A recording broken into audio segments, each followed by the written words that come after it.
–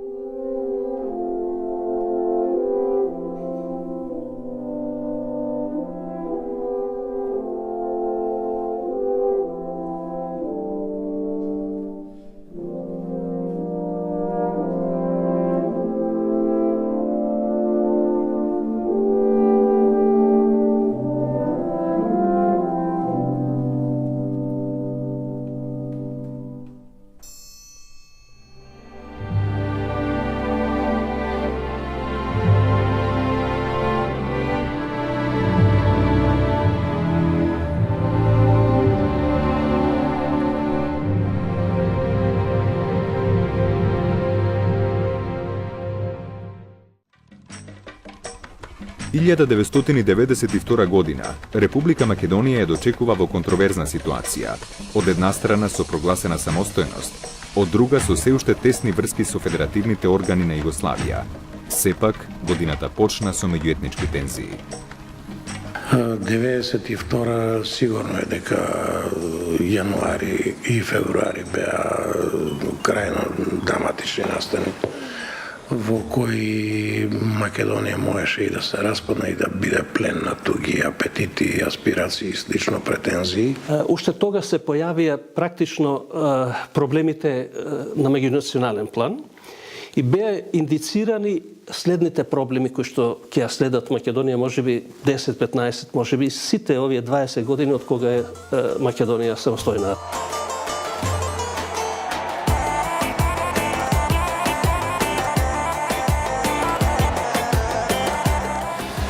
Pas aprovimit të kushtetutës së Republikës së Maqedonisë në këtë shtet, e cila përpiqej që të ndërtojë një shtet kombëtar maqedonës,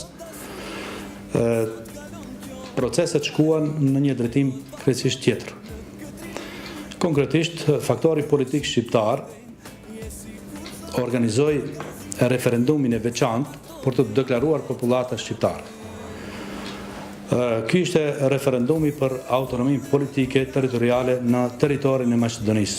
Do ta theksoj edhe një herë në territorin e Maqedonisë sepse faktori politik shqiptar ishte koshient se nuk mund ta thente principin ndërkombëtar pas mos ndryshimin e kufive, dhe kjo është shumë e rëndësishme. Се бараше Македонија да има председател и заменик председател или подпредседател, со тоа што задолжително да биде македонец и албанец. Јазиците се бараше комплетна службеност, не слобода на употреба, што не е никогаш спорно во концепција на демократија, току целосна службеност во рамките на Република Македонија, значи во сите институции на цела територија на македонскиот и албанскиот јазик. Дојдов јас овде некоја гласање има, јас не разбирам о тоа. Не знаете какво гласање? Не, вала, не знам. Само така гласа. Така ме како. Некои како во Охрид гласа и со повеќе ливчиња. Мене за жена ми, за син ми и за ќерка ми. И од мајка ми и од мене. Што има таа да дојде овде да се малтретира? Ги изразите своето мислење во нивно. Па не, па и во нивно и жена ми надвори. Нема што тоа. Гужба да се прави овде како? Исто така се предвидуваше да има собор на граѓаните и собор на народите или нациите во Република Македонија, што значи дека се изведуваше една комплетна дуалистичка структура на државата. Инаку до 13 часот кога органите за безбедност со мирна акција ги затворија двете гласачки места, во Охрид гласале 800 албанци, а според некои сознанија организаторите стокмиле 8000 гласачки ливчиња, што зборува за намерата целта да се оствари по секоја цена. Се водеше долги расправи околу таа автономија. Реалноста на автономијата е еднина, рече подпредседателот на Собранието на Македонија Джеладин Мурати, сега е прашање тоа да се води по мирен пат. Абдураман Алети својата исто така пишана дискусија ја најави како одбранашка. Репресивните мерги раѓаат репресија, па тој, како што рече, свесно се определил за национализам. Затоа ова што сега се случува, рече Абдураман Алети, буквално е сакавте, гледајте, зашто вие тоа го баравте. Собранието оценува дека одлуката за референдумот е неуставна, незаконска и нелегитимна и дека не предизвикува никакви правни действија. Јас се засапував идејата за функционална некаква федерализација, со децентрализација, со пренесување и со учество на албанците во органите на државата, не само формално физичко учество, туку учество креативно, кое што значи и носење на одговорност за судбината, за иднината на државата. На меѓународен план, Македонија и натаму се соочува со проблемот на признавањето на низината независност поради грчката блокада. Решение на еден проблем отвара нови проблеми. Ние станавме независна држава, ни се отворија проблеми со соседот. Република Македонија уште на почетокот беше оспорувана. Прво, низиното постоење беше дефинирано како опасност за мирот на Балканот од страна на Србија под власта на Милошевиќ, од кога веќе се издвоивме, и од страна на Грција, кој што директно отиде офанзивно против постоењето на Република Македонија. Во меѓувреме, безуспешно продолжи со работа конференцијата за спречување на конфликтот во бивша Југославија под председателство на лордот Карингтон. Пред на денешната пленарна седница на Мировната конференција за Југославија, што се одржа под председателство на лорд Карингтон, беа 3 точки. Актуелните состојби во Босна и Херцеговина и Република Македонија спроти Министерскиот совет на Европската заедница закажан за 6 април, сукцесијата на Југославија и предлогот на текстот на декларацијата за укинување на економските блокади и бариери меѓу државите на некогашна Југославија. Пред да донесе одлука Бадантеровата комисија, долета во Скопје Карингтон со своите соработници, нели? И разговаравме кај председателот Глигоров. Тој ни рече дека можеби нема да добиеме позитивно мислење од страна на арбитражната комисија доколку не појасниме членот нашиот устав. Ние викавме дека води сметка, како матична држава, води сметка за делови од македонскиот народ што живеат во соседните земји. Сега викаме дека во рамките на меѓународните документи со кои тоа уредено и без претензии да се меша во внатрешните работи на тие земји. Покрај тоа преземена обврска да не ја употребуваме звездата, оној знак од Вергина, владата да не возможи да се употребува во државните институции, а да ги обесхрабрува приватните лица, ако ги употребува тој. Бадентер ни ги опиша овие работи какви се. И затоа ги предложи тие 2 амандмана и ние на 6 јануари 1992 година ги усвоивме. Со прогласувањето на амандманите на Уставот на Република Македонија сосема јасно, без дилеми и сомневања, уставно-правно ги потврдивме определбите на Републикава за добрососедски односи и немање територијални претензии спрема соседните држави. По промената на Уставот на Република Македонија, Бадентеровата комисија донесе заклучок дека Македонија, покрај Словенија, ги исполнува меѓународните услови за признавање. Извештајот на арбитражната комисија според кој се препорачува меѓународно признавање на Македонија има извънредно значење за македонската држава и за граѓаните на Република Македонија од сите националности. Ова одлука е и акт на историска правда за која со векови се борел нашиот народ. Но и покрај тоа, меѓународната заедница не го испочитува ставот на својата комисија. Со секое председателство на Европска Унија ние соработувавме во решавање на проблемот со името, бидејќи тоа беше наметнато од Европската заедница, заради фактот што нивна членка блокираш. А тие искрено, повеќето држави, сакаат да ни помогнат. Меѓутоа, Португалија се покажа дека тоа е една слаба дипломатија, која пред се е заинтересирана за собствената држава нешто да ќари и си соработува со тој другиот кој е отприлике во ист ранг. Така што, за време на португалското председателство, грците успеа да протуркаат се што сакаа, како ни сирење све минуваш. Ја добија на крај Лисабонската декларација, според која ќе не признаат земите членки на Европската заедница, под услов зборот Македонија да не постои во нашето име. Вчера 12-мината донесоа политичка одлука за признавање за сега само на Хрватска и Словенија.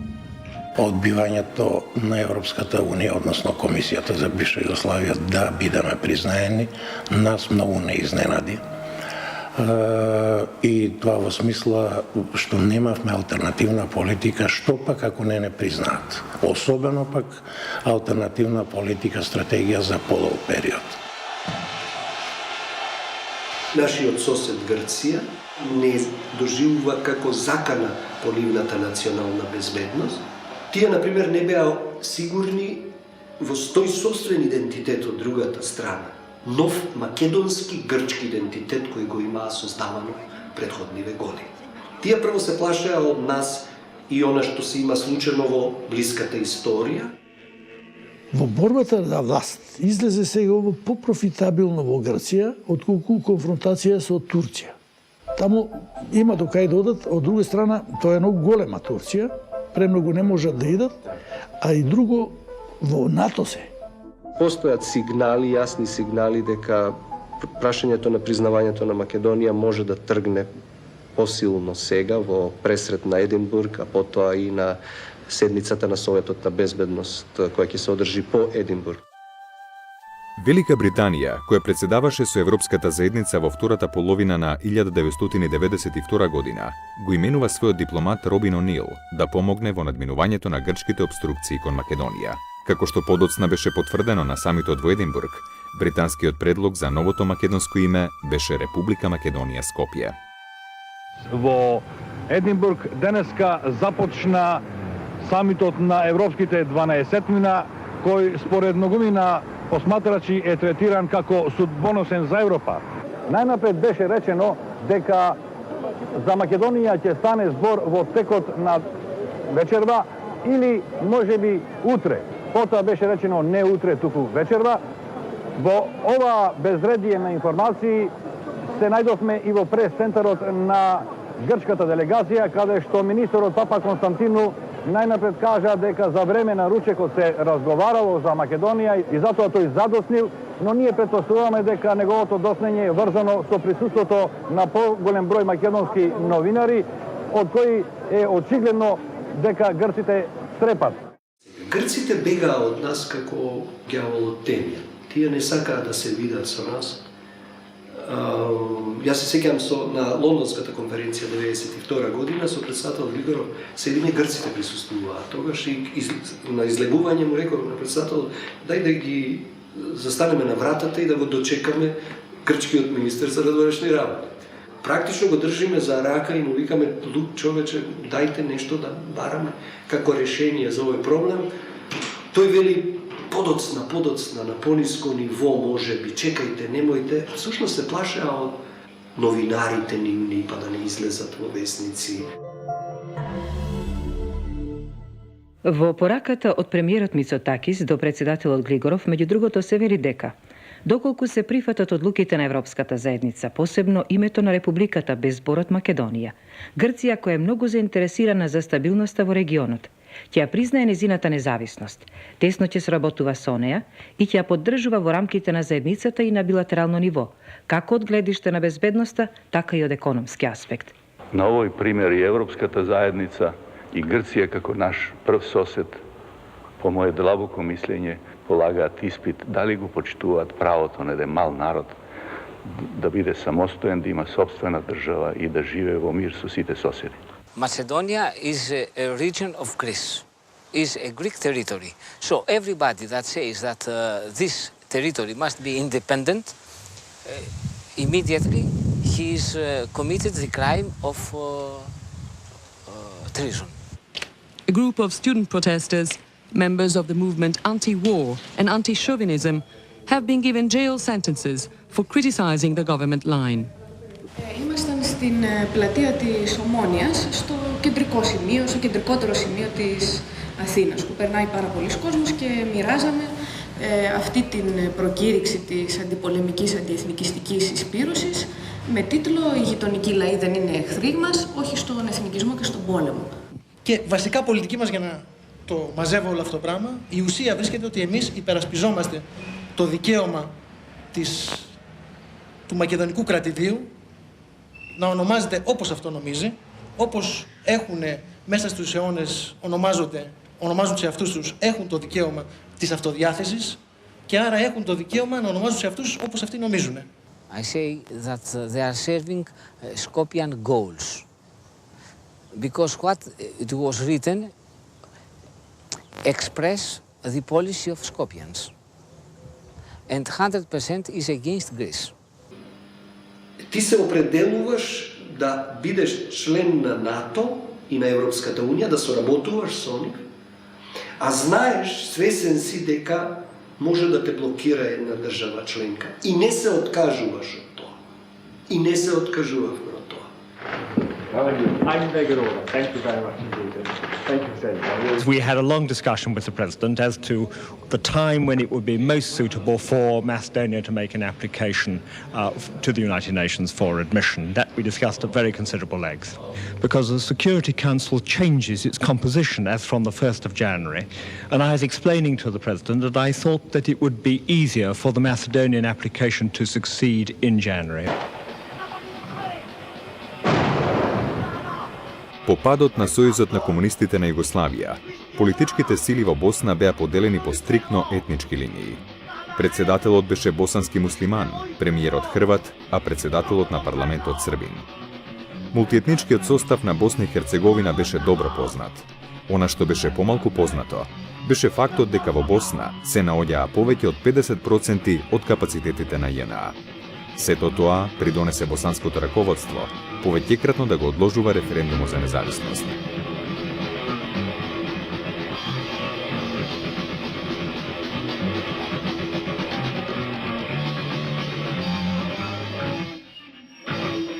Македонија доцнеше и во врска со воведувањето на својата валута. Реки пари истекоа од Македонија преку печатницата во Топчидар. Кога неколку републики, пред Словенија и Хрватска, веќе ги донесоа соодветните своји политички одлуки за политичко самостојување од тогашната федерација. Меѓутоа, не само тоа, него тие во исто време донесуваа соодветни одлуки, прво со кои што извршат упад во монетарниот систем на тогашна Југославија, што значеше влечење пари од ништо, едноставно се креираа пари само со еден обичен налог и тие се дистрибуира во економијата, што нагло почна да ја зголемува стапката на инфлација во тогашна Југославија. Почна огромни милиарди динари, инфлацијски динари доаѓаат дури од Словенија, од Хрватска, најмногу од Србија како блиско подрачје. Од Словенија дури доаѓа преку Албанија динари во вреќи што ги носеле со бродови. И преку Албанија ги носат некаде во некои делови на Македонија. Тие се внесуваат во земјата во смисла да се купува злато, девизи и така натаму, или имот некаков. Македонската влада, посебно за време на Клюсев, не реагираше навреме на тоа прашање. Да се сопрат каналите на истекување на добра и на злато. Преку разни канали во земјава, која ги заменавме сите пари, на крај се пресмета дека тие не биле само 14, туку биле речиси 25 милиарди динари. И тие 25 милиарди динари, значи со 80% поголема сума на пари од потребната во Македонија, нормално беше да имат рефлексија врз порастот на цените во Македонија.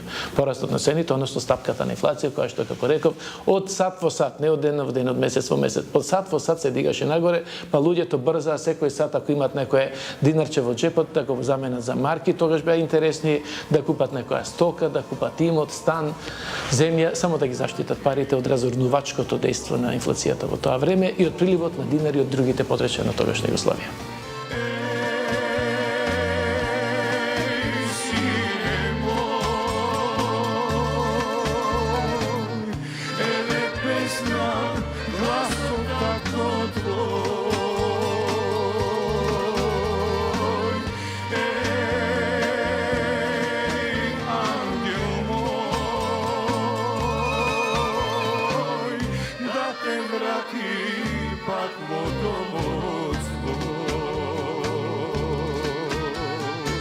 Граничните премини Богородица и Дојра на македонско-грчката граница наместо таблите со досегашните ознаки СФРЈ се поставени табли со ознака Република Македонија, а на јарболите на овие премини се вее македонското знаме. Замената на таблите уште повеќе ги вознемири грчките погранични органи, кои го зголемија дискриминаторскиот однос не само кон граѓаните од Македонија, туку и кон своите граѓани, кои се враќаат од Македонија по пат на поништување на македонските вици. Во блокадата кон македонската држава, грците го вмеша и спортот. На 4 март во Атина се одржа мечот помеѓу Белградска Црвена звезда и грчкиот шампион Панатанаикос. Во редовите на Белградска звезда игра и македонската фудбалска звезда Дарко Панчев. Ние отидовме тамо како европски прваци, не пречекаа со многу камери, со многу новинари на аеродромот. И се што се случува е, порано во време на Југославија имаше картончиња кои ги пополнувавме кога влагавме во Грција, нели? И сега јас тоа картонче, кај што имаше една графа пишува националност македонец ја напишав. Они тоа го сватија како провокација затоа што веќе почнаа чарките помеѓу, нели, Македонија и Грција, нели, сега што ќе биде понатака. И тоа многу нив ги возбуди. Како сега да напишам дека македонец, нели? И мене ме фати инат, викам, ја ќе влезем како македонец тука, другачи не влегувам. Сега они не смеја да не ме пуштат затоа што УЕФА строго ги казнува клубовите ако мешаат политика во спортот. Ево Панчева, браво Дарко Панчев. Кака волеј ударац, али... Има една изрека, вика, храбрите ги прати среќа. Дојде над преварот во среда, се одвиваше како што се одвиваше, дадов 2 гола, пред полн стадион имаше 70-80 илјади публика.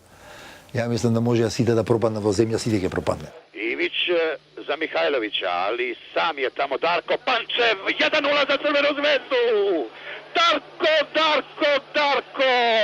Златна копачка Европе, позлатила е сада и Олимписки стадион у Атини. Погледајте још еден пут. Како мало треба велемајстору Дарко Панчеву и сада се осветио. Дарко Панчев за све провокације кои су га снашле овде. Тоа беше страшен шок за нив. Само го памтам тој момент кога заврши надпреварот, има на Олимпискиот стадион во Атина има 2 огромни семафора. Верувате ми, семафорите ги исклучија после 1 минута, пошто на семафорите пишуваше со големи букви 01 Панчев, 02 Панчев. И одма ги исклучија само за да не се чита. Значи тоа беше за нив еден голем пораз, знаете. Вие како македонец сте дошле во среда Атина и ги победувате. Тоа ни нема да го заборават никогаш.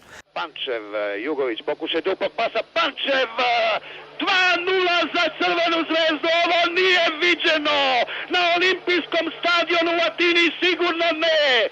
Какав потез велемајстора Дарка Панчева, погледајте тај гол. Све телевизije света će ovo prikazivati.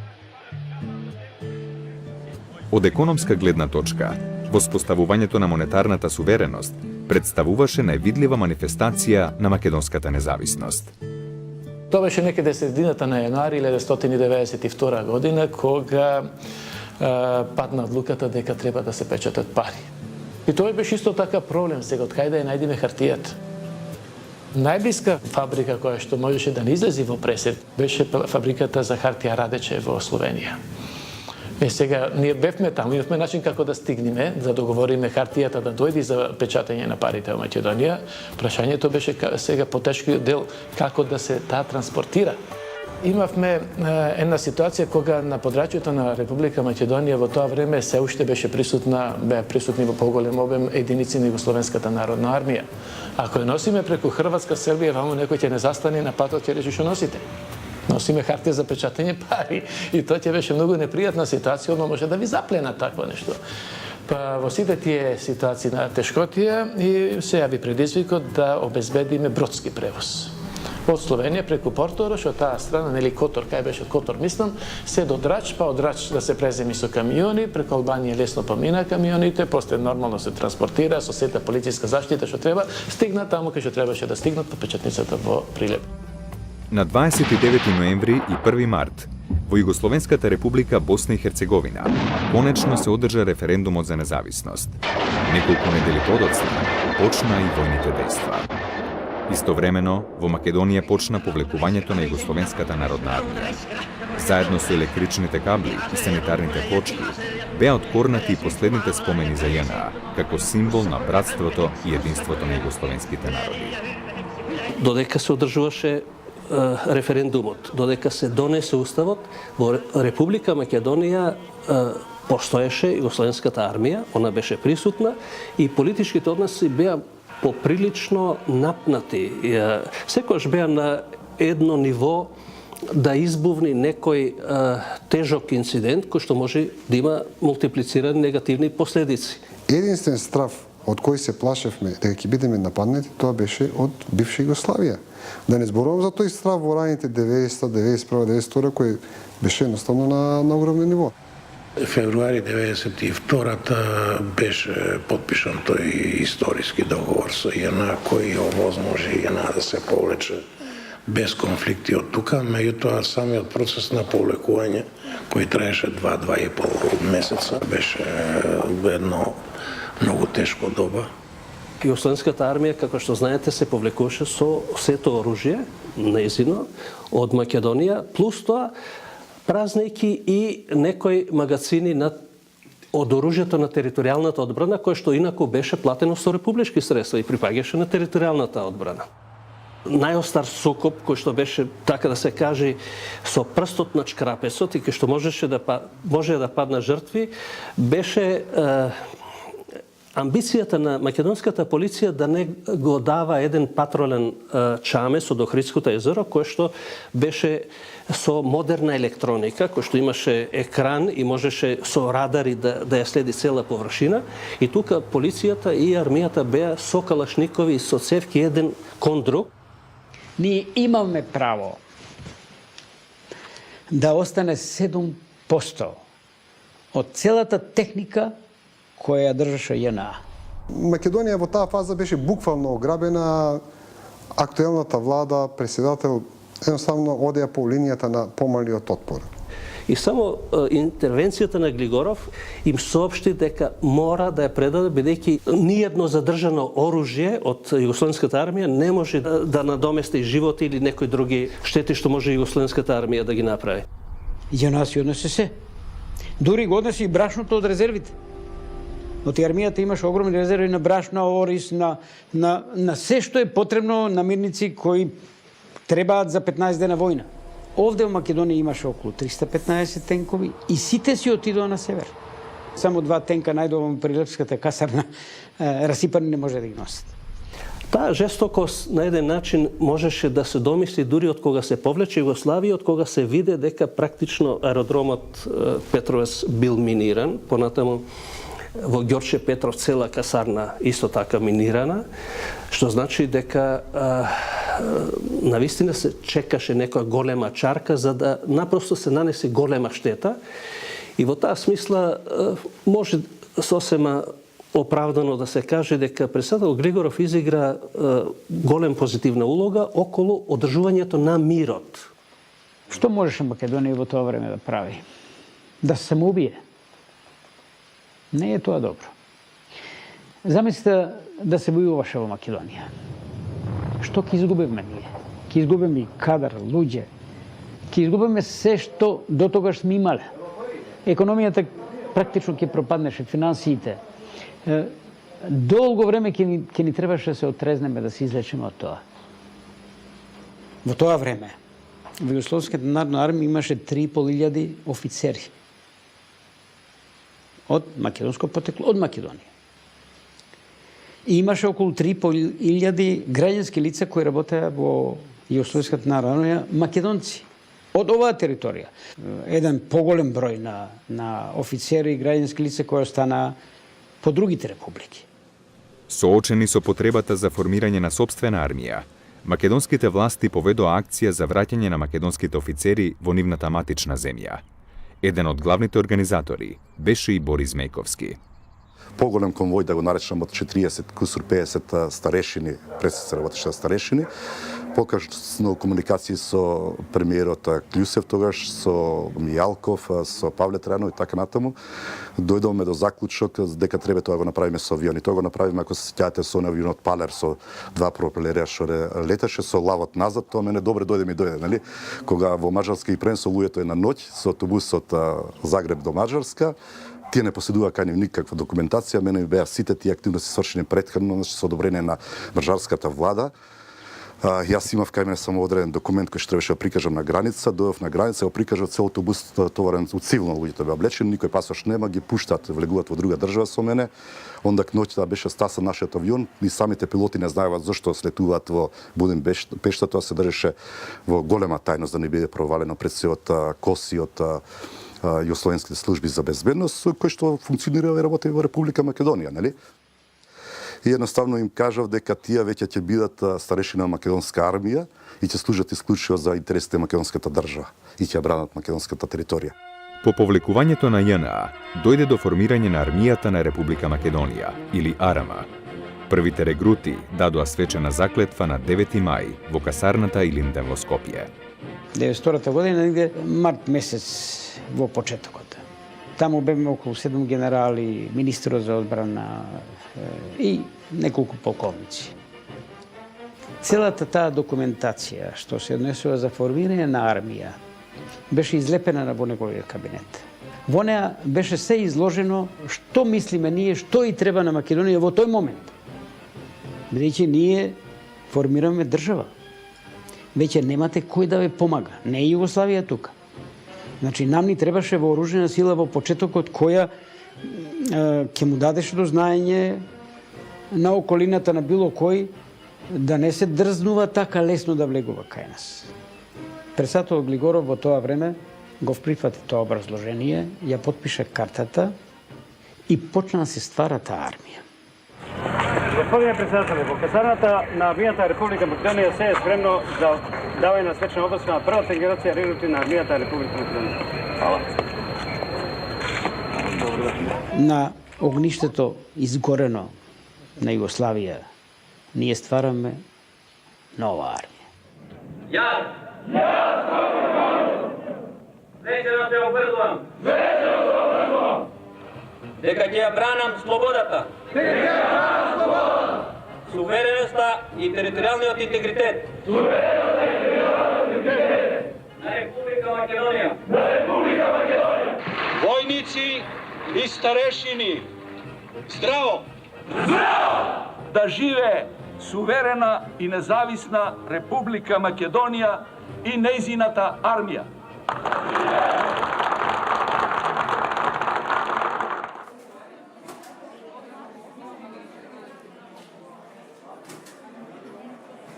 Академик Богоев оствари контакт со академик Илиевски, кој што на некој начин е творец, би рекол, на името Кулнот или Нункото, како се вика старомакедонски, на новото македонско новороденче, па балутно новороденче, и тој предложи да се вика денар како резултат, како потекло на некоја парична единица што во античко време постојала на подрачјето од Република Македонија, а носела име денариус, искратено денар. И беше тоа сега многу практично решение, затоа што до тогаш имавме динар, сега имаме денар. Разликата е само една буква.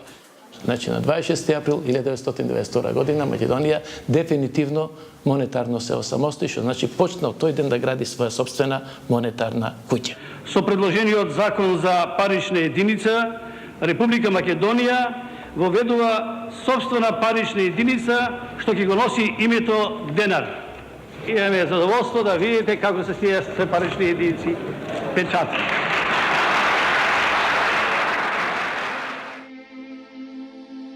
Економската криза се почувствува во сите пори на живење и не ја поштеди ни културата. Во Македонија можеш да отсвириш 3-4 концерти годишно. Не можеш повеќе. Толку е капацитетот на публиката. Така што со затварање на тие граници, мислам, ние осетивме, се разбира, голем проблем. Немавме веќе таков лесен пристап до големите градови, до големите публики, поготово што на тие некои воени и полувоени територии не им беше баш до музика во почетокот на 90-тите години. Жестоките шокови на кои беше изложена Македонија резултираа со натамошен пад на економската активност и пораст на невработеноста. Општествениот производ опадна за 12,5%, а индустриското производство за 15,8%. Невработеноста се зголеми на 22,7%. Пазар од 22 милиона се распаѓа на пазар од 2 милиона. Тоест Македонија станува независна, Домашниот пазар е 2 милиона, извозот во Србија, во Хрватска, во Словенија, во Босна е извоз во странство. И тоа има веднаш ефекти. Зашто? Сите овие осамостојени земји воведува царини. Нема нигде леп. Бев кај Кочураци на училиштето, кај под сато долу, овде, горе тавана, леп нема нигде. Овде сега донеса 3-4 гајби, другите трите ги однеса кај автобускана и готово. Дали денеска добивте млеко? Пресно не добивме, само кисело, јогурт и мали јогурчиња. Ја моментално нема нигде млеко. Од Штип ми откажа така да више нема млеко. Така денеска изгледаше состојбата во Скопје, а според информациите што ги добивме, тезгите со млеко останаа празни и во некои други градови.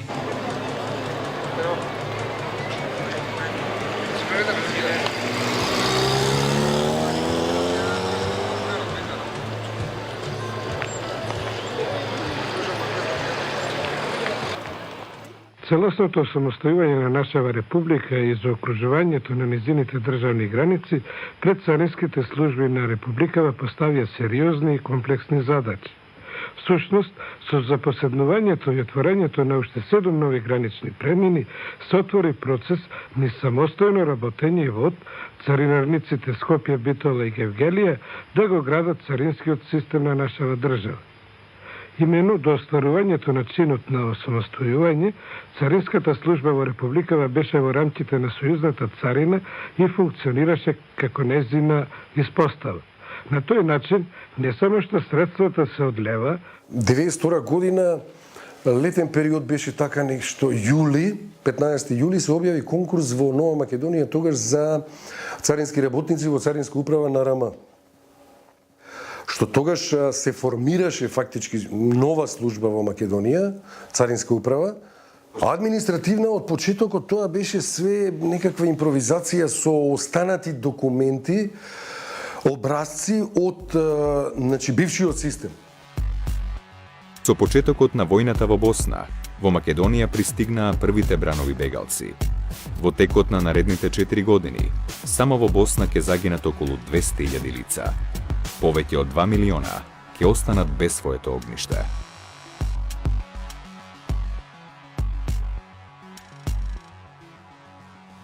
Едноставно може да се рече дека сето она што досега е сторено од страна на Светската организација не беше доволно за да се сопре војната во Босна и Херцеговина. Оттаму и ова најнова резолуција која што настојува да го зајакне притисокот врз Сојузна република Југославија да престанат воените дејствија во Босна и Херцеговина.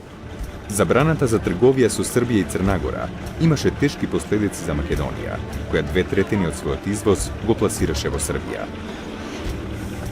Интересно е дека, поради блокадите на нашиот северен и јужен сосед, како и поради спроведувањето на резолуцијата 757 на Обединетите нации, значително се намалува протокот на луѓе и стоки кон овие земји, но затоа пак значително се зголемува на премините кон Бугарија и Албанија. Криза е сега. Си измеша со ова политика. Од Србија не може да земе. Го зима земаното. Сега нема. Не пушта. Од кај се снаѓате со месо сега? Сега од пазари. Од Бугарија се още почна. Ние ќе бидеме страотно погодени. Мислам дека воопшто целиот регион се наоѓа во една економска надолнина и сосема е јасно дека се додека трае војната во Босна и Херцеговина, додека трае блокадата на Сојузна република Југославија, дека практично е разбиена економската целина од која живееше целиот овој регион, особено Македонија. Председателот на Републиката Киро Глигоров го запазна амбасадорот Онил со актуелните состојби во Македонија, а посебно со економската блокада што ја врши Република Грција во нашава земја. Goods that you need are not necessarily coming into this country, but nonetheless there was a package of aid from Edinburgh. I think it was 50 MECU from the European Commission and a matching sum from member states. And that will provide some assistance for Macedonia, but you do nonetheless have problems which come from the interruption in the flow of supply. Ono što je особено важно во оваа ситуација е да се отвори протокот од Солунското пристаниште, меѓународната заедница да изврши притисок на Грција да ги почитува тие норми на меѓународната трговија. Ембаргата и злоупотребите на ембаргата кои беа карактеристични во тој период со шверцот на нафта и цигари, шекери, кафе, се живо се шверцуваше. За жал, Македонија како држава не виде никаква привилегија, а поединци видеа многу. Фактички тоа ембарго беше фиктивно ембарго, а сепак поминуваше све. За обиколување на ембаргото се одбиваше во два правца. Значи имаше правец на стока која што доаѓаше од надвор према Србија и стока која што од Србија се пласираше надвор во европските држави. Процедурата одеше на тој начин што стоките, да речеме смрзнатото овоше, доаѓаше во Македонија. Во Македонија се правеше реекспорт и понатаму стоката одеше во западноевропските држави, каде што, за да се покрие ситуацијата дека не е од српско порекло, мораше таа стока да биде пропратена со сертификати за порекло, кои што беа издавани од Стопанската комора. Македонија тогаш имаше рекорден извоз на смрзнато овоше во смисла на малина, капи, на вишње и така натака. Меѓутоа, кога навлезете во докажување, лесно проверлив е тој факт. Значи, за тоа овоше да се смрзне или свежо разлади, еве и да го имате овошето, треба да имате фабрика за хладњачи и така натаму, што во тој момент во Македонија ги немаше. Беше тоа гледано низ прсти од сите инволвирани субјекти. Значи не само од нашата држава, од Србија, околните држави, туку и од, впрочем, и од меѓународната заедница. Продолжи прекинатиот увоз на нафтени деривати преку МАК Петрол, и тоа 1000 тони дизел гориво и 800 тони мазут од Турција и Бугарија. Ми имавме девизни резерви, јас обичајувам да речам така во карикирана форма колку за еден танкер нафта. А еден танкер нафта не ги задоволуваше потребите ни за 2-3 месеци за гориво на населението, па затоа во сеќавање ќе останат и снимките кога луѓето чекаа во редици за нафта или за бензин на бензинските пумпи.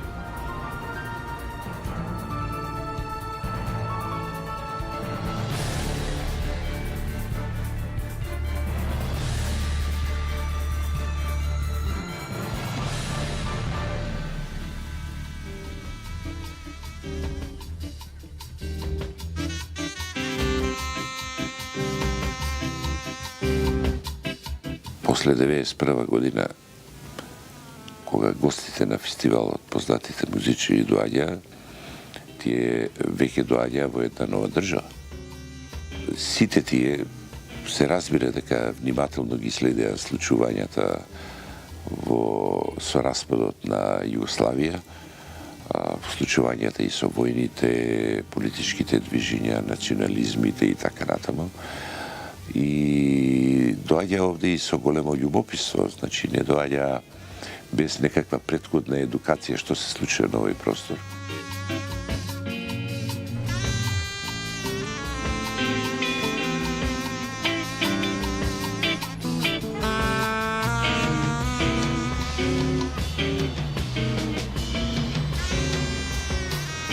Ако оставевме таква стапка на инфлација која што владееше и беснееше во Македонија во март-април 1992 година по 80% месечно, денарот за кратко време ќе изгубеше својата вредност и девалвираше. За да го заштитиме од таквото девалвирачко влијание и застрашувачко влијание од зарастечката инфлација, донесовме така наречена антиинфлацијска програма, ортодоксна, многу тврда антиинфлацијска програма со преземени многу ригидни мерки во областта на фискалната, монетарната политика и во политиката на доходите, замрзнати беа сите плати во тоа време во Република Македонија, за да извршиме притисок врз инфлацијата. Се определува највисокото ниво на цените само за некои основни прехранбени производи. Ке набројам некои од нив. Малопродажната цена на лебот од 600 грама тип 500 ќе изнесува 85 динари. Маслото за јадење од Диамант од 300 динари се сибна на 165 динари. И ги вративме на цената сега што е. И тука што беа муштериите, веднаш се да се потроши. Според инспекторот тој рече дека владата тоа ќе ги дотира тие разлики, како ќе биде, што ќе биде, не знае. Моментално и набувачот газдата не е тука. Ја го дадов маслото, сега на крај може и јас ќе ги дадам од пари. И притисокот таков со примена на таа програма даде ефект. За многу кратко време инфлацијата беше нагло намалена веќе во мај, па понатаму во јуни во 1992 година и од месец во месец таа се намалуваше.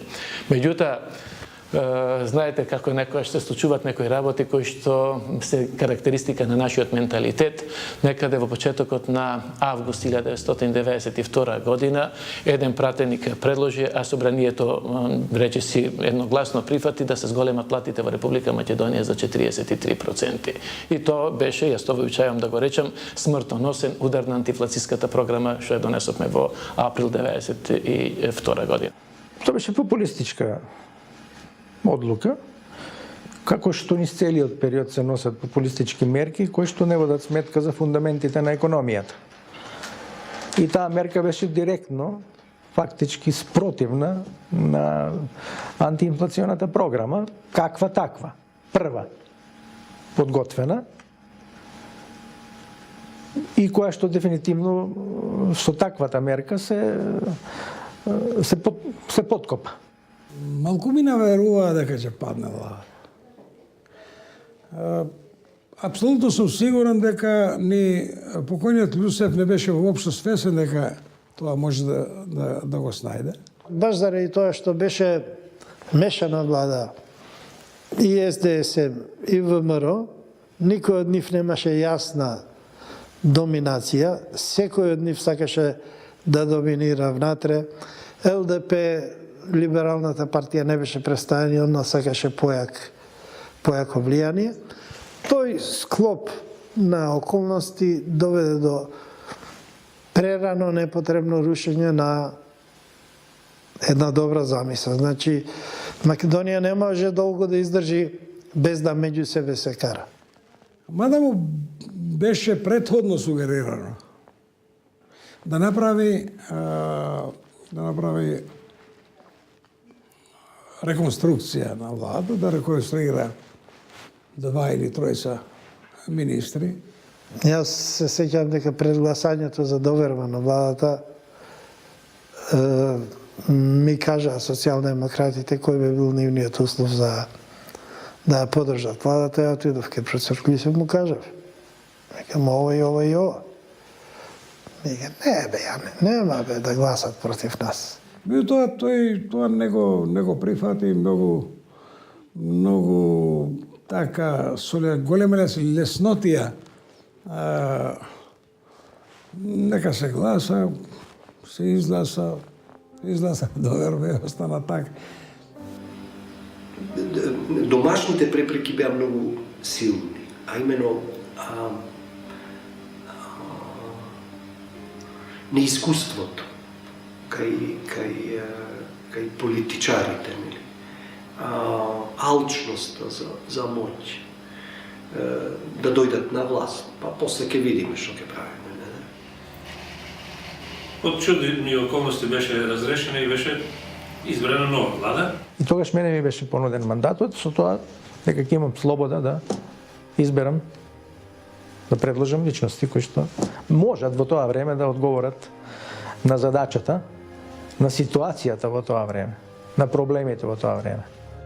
Успеавме да формираме големо парламентарно мнозинство. Во него учествуваат речиси сите парламентарни групи, освен парламентарната група или партијата ВМРО-ДПМН, зашто мене исто така ми е жал, бидејќи и таа парламентарна група можеше во овој момент и таа партија да партиципира според поканата и на партијата Социјалдемократскиот сојуз да учествува во формирањето на владата. Во моментот кога СДСМ реши да ја руши владата, ние решивме да ја прифатиме таа иницијатива со многу јасна порека да кажеме дека таа влада не е наша и дека ние не ја поддржуваме таа влада. Значи, тоа беше мотивот. Значи, да докажеме дека владата не е наша. За жал, работите почнаа да се одвиваат поинаку од почетната согласност и поддршка. Но за жал, кога почнав да ја составувам владата, се премина кон практика, треба јас да бидам поштенско сандаче. Овој може, овој треба да биде, оној да биде. Па така широко ветените листи, од кои можам да изберам соодветни кандидати за состав на владата, беа мощно стеснети. Од една страна поради сваќањата дека предложените кандидати треба да им бидат максимално лојални на партиите, чита и на партијските раководства. Од друга страна поради тоа што некои кадри не сакаат да прифатат ваков вид одговорност. Но сепак првата причина беше пресудна за стеснетиот избор. Затоа на некои од учесниците во коалицијата им беше најважно дали ќе имаат контрола над Министерството за внатрешни работи, на други над Министерството за правосудство и управа, на ресорите каде што се делат во наводници пари или се делат функции во органите на управата и пошироко. Некои веројатно беа под влијание на други, некои веројатно мислеа дека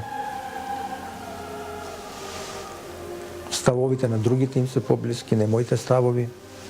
Јас не сакам да бидам човек за еднократна употреба од било кого и од било која партија. Можам свесно да прифатам да бидам употребен еднократно, но само ако е тоа во интерес на Републиката. Си дојде СДСМ, тазе формиран, веќе значи не е СКМ ПДП, го избрка лидерот Гошев, Бранко Црвенковски си ја превзема без избори власта.